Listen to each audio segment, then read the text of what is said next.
What's up, guys? Welcome back to the channel. We're in January. It's winter time. I mean, absolute as cold as it's going to get here in the desert, dealing with a lot of crazy weather. We got rainstorms coming in every week, doing all kinds of crazy stuff to the lake. So we'll get into it with our fishing report here. I'm going to talk about how to try to overcome these tough conditions, catch a few fish while we wait for things to warm up this spring.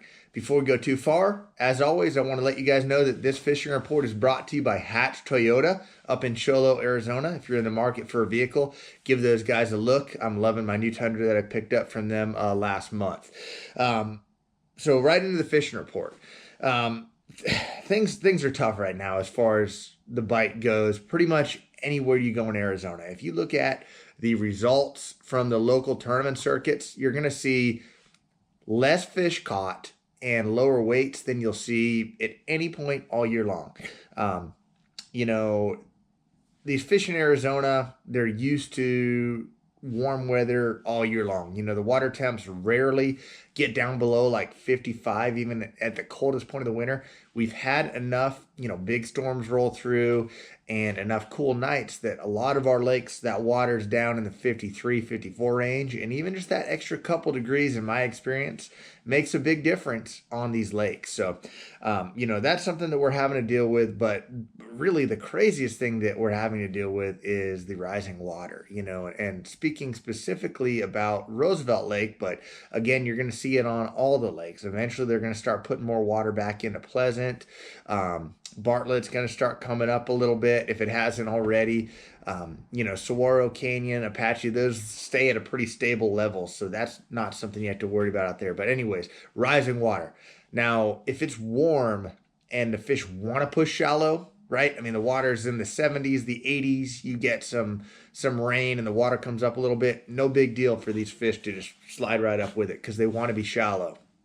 This time of year, what happens, in my experience, a lot of times, is that water comes up, but it gets even colder, and the fish don't want to go up with it. They want to stay right where they were at. There's nothing pushing a bass to get up on the bank and go sit in a couple inches of water when it's 53 degrees. So really, if you were catching fish before the water started coming up, if the water didn't get too muddy, you're going to be able to catch fish right where they were at. I had some rocky places out at Roosevelt that I was catching fish in, say, for instance, 15 feet. They were in 15 feet 2 weeks ago. Now that's about 22 feet, 21, 22 feet, and the fish are still there. But with that rising water comes dirty water too, right? And no matter what lake you're fishing, there's some type of river or tributary creeks that flow into it. And, when you get these crazy gully washer storms, they're going to bring in that water, and it's going to be cold and it's going to be dirty. So really, when the water first gets dirty, you have to stay away from that. Your best bet, no matter where you're fishing, if there's freshly dirty water, don't even bother fishing that. Stay in the clearest part of the lake, which usually means the lower end, the closest to the dam, farthest away from where the water's coming in. Again, you can catch bass in some really dirty water and you can catch them really good, but it has to be under the right circumstances. That water can't be frigid and it has to have been dirty for a little while. Now, you take those parts of the lakes like the upper end of Bartlett or the upper two ends of Roosevelt where the water comes in, even, Lake Pleasant, where you have some dirtier water. Once it's been dirty for a while, it can be great. If it stabilizes, the water stops coming up, those fish end up starting to get set up and in a pre-spawn position, you can really catch them. Years past, after we've had winters like this where you get a lot of rain, I've had some really good, especially times in like February where it starts to warm up just a little bit. The fish want to move up a little bit and it's been dirty for a while. You can crush those fish. And we'll talk about that when we get there. But we're still January. It's still cold. We got more storms coming. It's not going to get a whole lot better anytime soon. So again, I think I talked about it last month a little bit, but we got to temper our expectations a little bit when we go fishing, right? If you go fishing at Roosevelt Lake, Bartlett Lake, Saguaro Lake in the summertime, your spring, summer, even the fall, you go out there to catch a lot of fish. You know, you launch the boat hoping to catch a lot of fish. It's not uncommon to catch 25 plus bass on average at a lake like Roosevelt.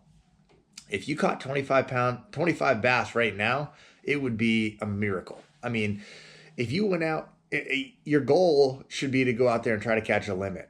You know, it's about, if you can go out there and catch about 5 bass right now, you've had a good day. And hey, I mean, it's slower, but it beats sitting at home, right? It beats sitting on the couch. For me anyways, I would rather go out there and grind all day for 5 than sit around and watch football or something on TV. So lower your expectations, but your odds of getting a big bite are still there. You know, I was up at Roosevelt. I had raffled off a trip for a buddy of mine who had been injured recently, and I went out with the winner, Ken, great guy, just this past week, and we caught 5 bass all day, and we fished hard, but one of the fish was over 5 pounds. So, you know, it's going out and having an opportunity to catch a 5-pounder, sweet. Even though we only had 5 bites all day or caught 5 fish all day, we caught one big one. So let's get into our techniques that we're going to be using, the stuff we're going to be looking for.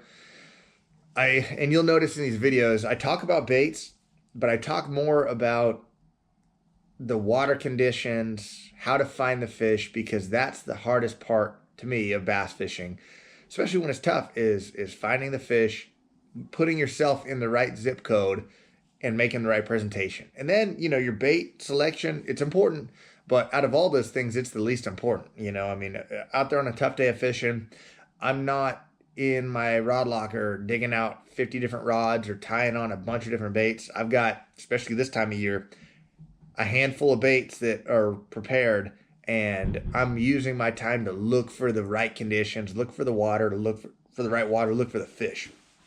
I really like to start this time of year, and I think it was in that last video, with some type of crankbait.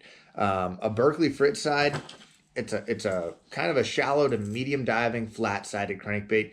This is my favorite crankbait to throw in the wintertime. This is the color called Special Red Craw. Phenomenal wintertime color. They love to eat red, and they love it a lot in the wintertime. It works in clear water, works in dirty water. This is my favorite crankbait in the wintertime. We now have a clicking Fritz side from Berkley. If your water's a little bit dirtier, you can pick up 1 or 2 of those clicking Fritz sides. Great bait. This one is going to be silent. You can hear that split ring rattling a little bit, but this thing is silent. It's a killer this time of year. If you're in real clear water, this is the HD Brown Craw. This thing really made its debut last year at the Red Crest tournament at Grand Lake. A lot of guys did a lot of damage on this exact color. I love throwing it. It looks so good, looks so natural. If the water's really clear, that's the color I'm going to reach for. But again, we talked about it. These lakes are dirty right now. This is what you're going to throw. And I talked about how you're not going to go right on the bank. That thing's still going to dive about 6 feet. So you can get on areas to throw that thing. It's all rock based. You're going to get on some at least 45-degree chunk rock banks. That's where you want to be throwing that thing. That's where the craws are at.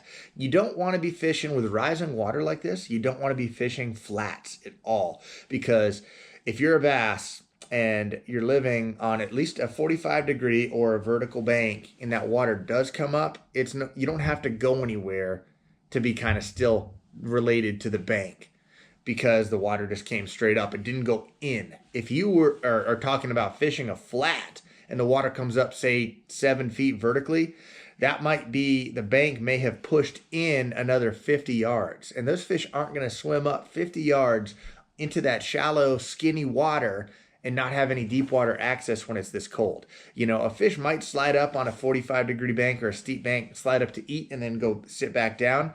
All I had to do was slide up a few feet because the bank didn't get pushed way back by the rising water. So a lot of guys on these lakes, Bartlett, Roosevelt, Saguaro, they're catching some fish cranking right now, myself included. So Fritz side 5, give that thing a look.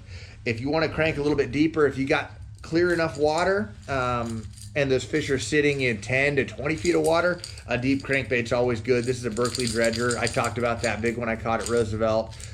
This past week it was on a dredger just like this one.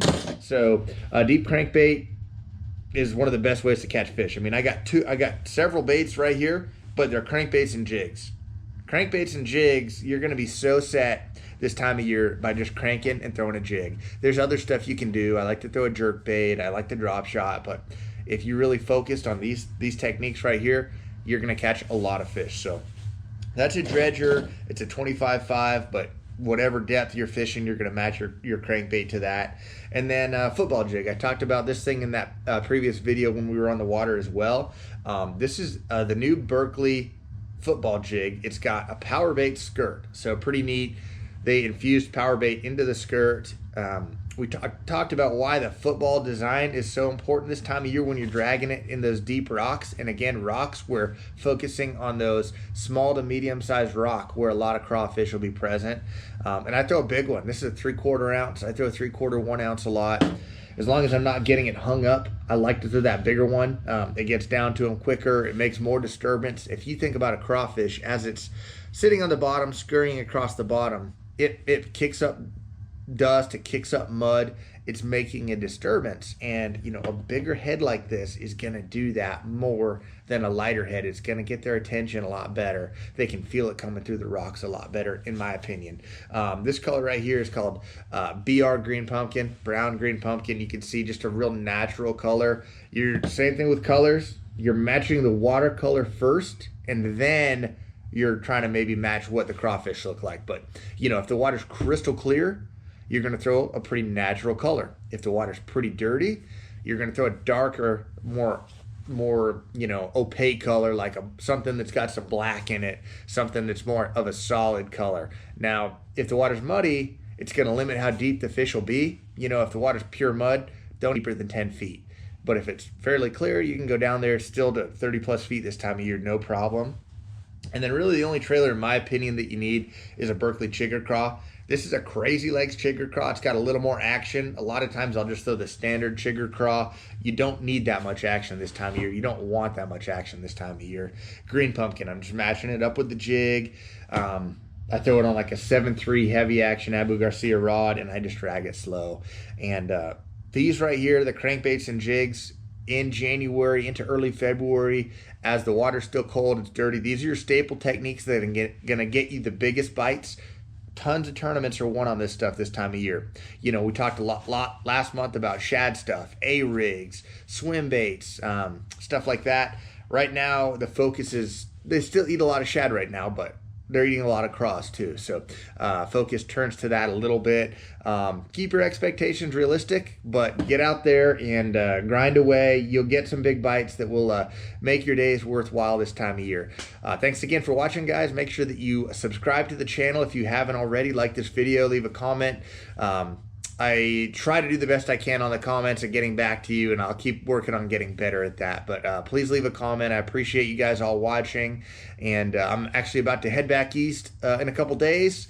Going to get ready for the 2023 Bass Pro Tour season, but I'll be back and forth. I'll still be doing some videos when I'm here in Arizona, and I'll mix in some videos from when I'm on tour as well, just to give you guys a little bit different look. I know we talk about Arizona in these reports, but I'm going to put a lot of just technique and lifestyle type stuff out too when I'm on tour this year. So look ahead to that, and thanks again, guys. Talk to you soon.